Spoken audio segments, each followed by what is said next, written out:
Temporary traffic control zones are used for two primary reasons: to provide road users with safe passes through a construction zone, and to cause heavy traffic jams to see how many people can rage in their cars.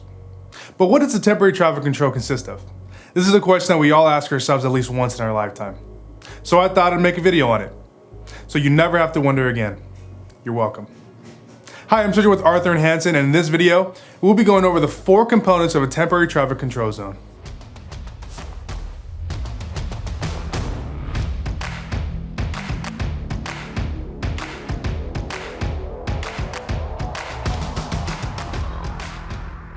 Most traffic control zones are divided into 4 areas: the advanced warning area, the transition area, the activity area, and the termination area. So let's dive into each one of these components. First, we have the advanced warning area.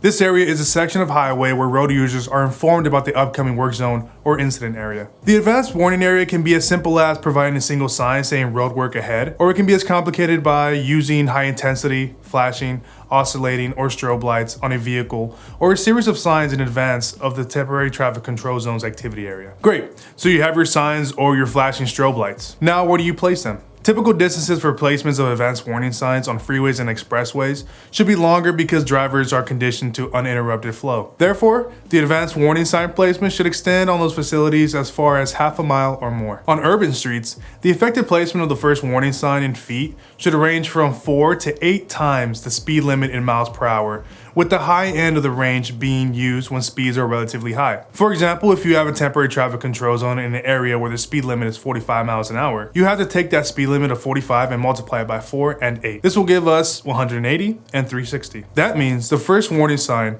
should be 180 to 360 feet away from the temporary traffic control zone. When a single advanced warning sign is used, such as in low-speed residential streets, the advanced warning area can be as short as 100 feet. When 2 or more advanced warning signs are used on high-speed streets, such as major arterials, the advanced warning area should extend a greater distance. Since rural highways are normally characterized by higher speeds, the effective placement of the first warning sign in feet should be substantially longer than those in low-speed areas. Instead of multiplying the speed limit by 4 and 8 to get your distance in feet, you multiply the speed limit of the highway by 8 and 12. Since 2 or more advanced warning signs are normally used for these conditions, the advanced warning area should extend 1,500 feet or more for open highway conditions. However, you can eliminate the need for advanced warning when the activity area is behind a barrier, more than 2 feet behind the curb, or 15 feet or more from the edge of the traveled way so that it does not interfere with the normal flow. And real quick, before we move on, if you can just hit that subscribe and like button, that'll help us out tremendously.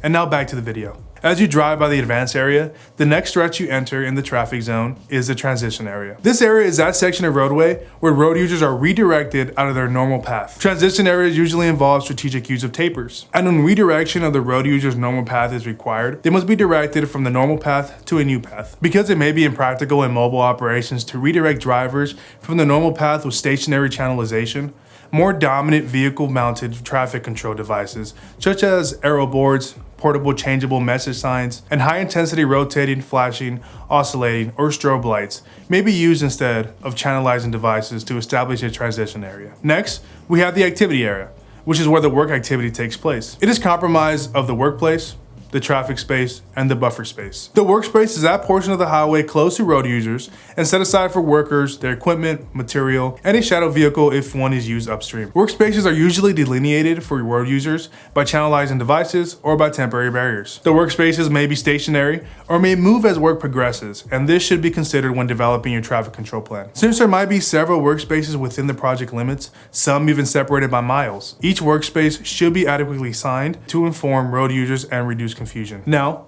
the traffic space within an activity area is simply the portion of the highway in which road users are routed through or around an activity area. And the buffer space within the activity area is a lateral or a longitudinal area that separates road user flow from the workspace or an unsafe area and might provide some recovery space for an errant vehicle. Neither work activity nor storage of equipment, vehicles, or materials should occur within that buffer space. And finally, the last component of a temporary traffic control zone is a termination area. And this area is a section of highway where road users are returned to their normal driving path. The termination area extends from the downstream end of the work area to the last temporary traffic control device, such as end road work signs. An end road work sign, a speed limit, or other signs may be used to inform users that they can resume normal operations. And there you have it, the 4 components of a temporary traffic control zone. We hope this video has given you a better understanding of the 4 components of a temporary traffic control zone, including the advanced warning area, the transition area, the activity area, and the termination area. Be sure to stay tuned for our next video on this topic.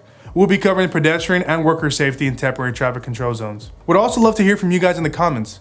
What are temporary traffic control zones your favorite part about driving? Be sure to also follow us on all social media platforms to stay updated with our latest safety tips and tricks. And as always, until next time, be safe and thank you.